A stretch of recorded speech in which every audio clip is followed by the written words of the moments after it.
So I know last year you were saying that you'd never seen so much change in the industry, and I know we're only in March now, but already it seems like it's, keeping that pace. So yeah, what do you think is the biggest shift that you've seen since the last time you talked to us?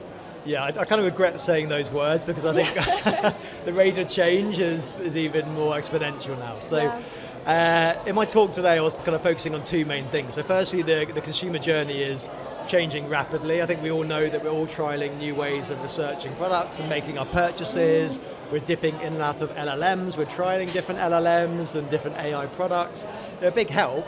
But they also create a lack of clarity for marketers. Yeah. So we're trying to get on top of that as an industry, I think, at the moment. And the second thing that I was talking about related to that is it's becoming more and more difficult to actually track the user journey as well, the consumer journey. Tracking technologies have always been hit or miss, but I think they're now increasingly miss because the user journey is so now non-linear. Yeah. You think about the way you and I shop online, we're across multiple different devices, work laptop, home laptop, mobile phones, different platforms, different walled gardens, with and without tracking. So like even when someone says that they have a multi-touch user journey analysis, it's really probably only capturing a small part of the user journey. And I had this iceberg analogy that I used in my talk earlier. I was saying what we can see is really just the tip of the iceberg, and that we've got to accept that there's a huge part of the user journey kind of almost underwater that we know is there, but we can't accurately see. So huge amount of change. Absolutely. Always presents a challenge, but every challenge is an opportunity as well.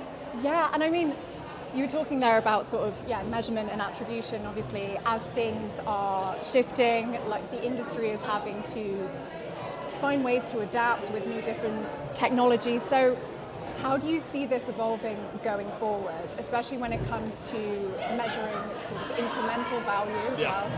So again, I talked a bit about the fact that we're seeing more and more of our clients move away from what I'd call deterministic tracking-based measurement. So what you can see of the user journey and then putting a value against that towards probabilistic measurement, which is saying, we did this over here, we saw an impact on our business, positive or negative over here. Are the two statistically correlated? And if they are, then you can start getting that confidence to invest in other areas. And I think it's a challenging one because probabilistic isn't quite as straightforward and clear-cut as deterministic measurement, but it does potentially empower marketers a lot more. If you find a probabilistic approach that you trust and you lean into it, I think it actually gives you the ability to kind of start spending more in certain areas, invest with more confidence in areas. So I see it, again, it is a challenge. It's a different way of thinking about measurement, but it does present an opportunity, particularly for something like affiliate, which is, I think, almost been held back at some points by this last click wins approach. I think we know that affiliate marketing can be extremely influential, appears throughout all different stages of the user journey. Probabilistic might be the key to unlocking that view and that perception that affiliate marketing needs, that it can be a full funnel marketing channel. Interesting. And I think like another trend that we're witnessing is sort of an increasing convergence between affiliate and creator. And sort of with that is sort of more decentralization and sort of fragmentation as well. And so, I'd be interested to hear your take on that, and also the role that MMM can play as well within that sort of new convergence sort of landscape. Yeah, totally. I think we all know that creators can play a massive part. They have a huge influence. I mean, as the name would suggest, right? So they have a potential huge influence on the consumer journey. I think historically we've seen creators very much tied to kind of fixed fee budgets, and that hasn't really necessarily sat within performance marketing.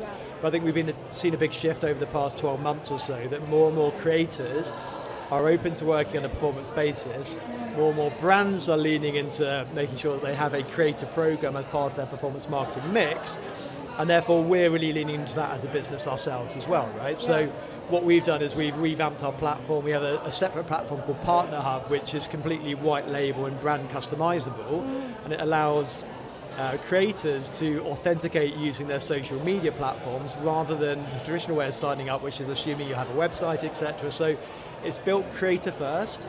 We've got a whole number of different widgets and tools that are available for our creators as well. And we're very much on board with this whole shift in performance marketing of bringing more and more different types of publishers, but especially creators into the affiliate space. It can only be a good thing for the channel.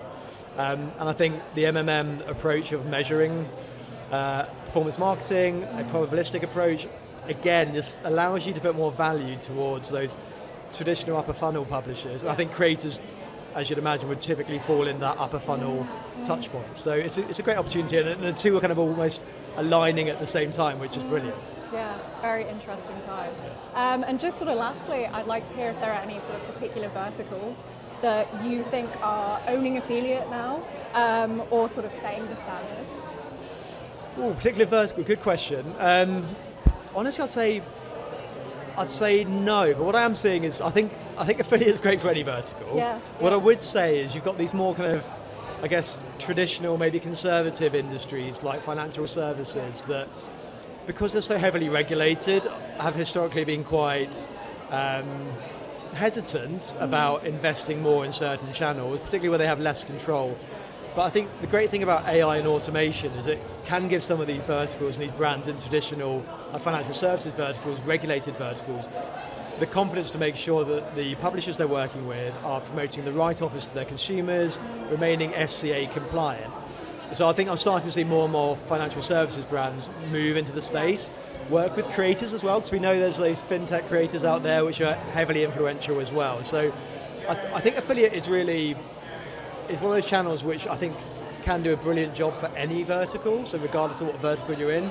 But I do see financial services as an area which was perhaps historically behind in investment in the channel, but it's kind of rushing through now. So there's a big opportunity for financial services clients to invest in the industry, I think.